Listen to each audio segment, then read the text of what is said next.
বিচারের নামে কারো প্রতি যেন অবিচার না হয় এ বিষয়ে অবশ্যই আমাদের খেয়াল রাখতে হবে।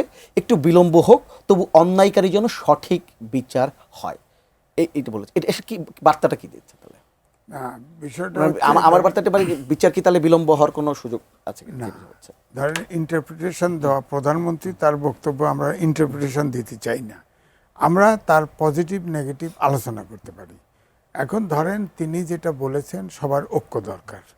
আমার বক্তব্য হচ্ছে পৃথিবীতে সাউথ আফ্রিকায় শুধু ম্যান্ডেলা কিন্তু চেয়েছিল, তিনি ব্ল্যাকের পক্ষে কাজ করছে, ব্ল্যাকের রাইট, বের হয়ে এসে ডি ক্লার্কের সাথে রিকনসিলিয়েশন করেছিল, সবাই অপরাধ স্বীকার করেছিল, দেশটা ঐক্যবদ্ধ হয়েছিল।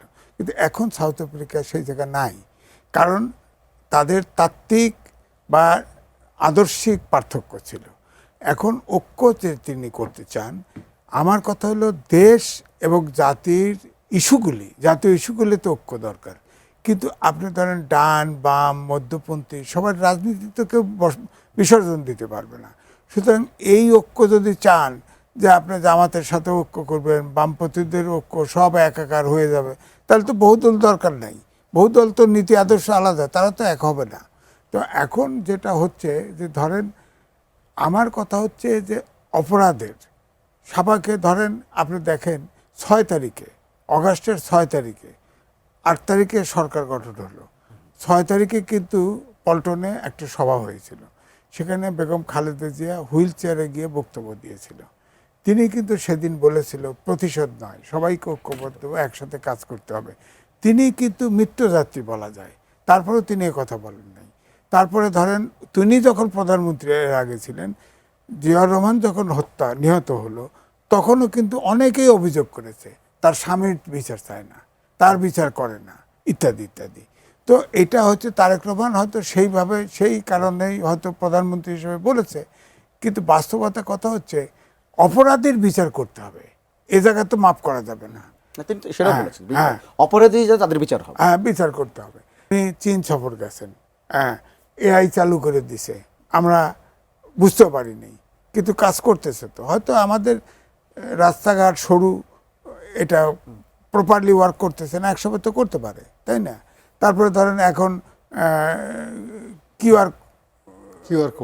কিউআর কোডের মাধ্যমে, অর্থাৎ আলটিমেটলি যেভাবে দুর্নীতি শুরু হয়েছে, যদি ক্যাশলেস সোসাইটি না করা যায়, এই দুর্নীতি তো চেক দেওয়া যাবে না।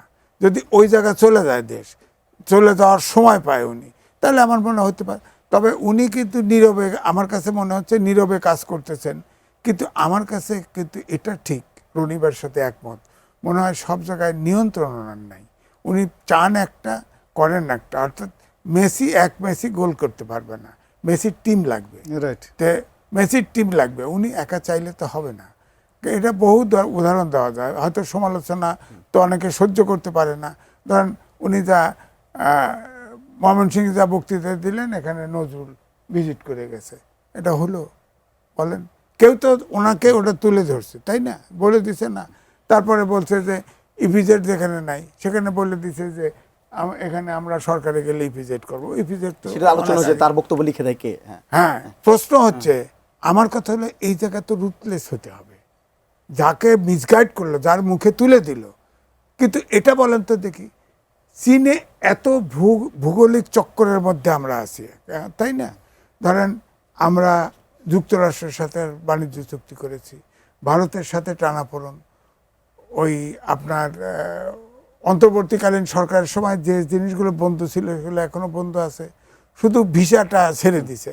হ্যাঁ, তারপরে ধরেন চীনের সাথে যুক্তরাষ্ট্রের বৈরিতা, তার ভিতরে ধরেন থার্ড কান্ট্রি হিসাবে মালয়েশিয়া গেলেন, হ্যাঁ ওয়েল রিসিপশন দিয়েছে, ঠিক আছে, সমস্যার সমাধান হয়েছে। চীনে গেছে, চীনের মতো সফরে আপনার আউটকাম ঘোষণা করলো কে? এটা কি জাতি অ্যাকসেপ্ট করে? জাতিকে এটা আশা করে? ওনার তো এটাকে অবশ্যই শক্ত হাতে চিন্তা করতে হবে, যে এমন একটা লোককে দিয়ে ব্রিফিংটা দেওয়াবে যে সবার কাছে গ্রহণযোগ্য হবে। অবশ্যই সিনিয়র মোস্ট একজন লোক দিয়ে করতে হবে। কিন্তু আপনার দল লক্ষ্য করেছেন কি করেছে? অর্থাৎ এতে তো মনে হয় না যে উনি কারো কান কথা শোনেন, অথবা নিয়ন্ত্রণ নাই, একটা কিছু তো হবে। হ্যাঁ।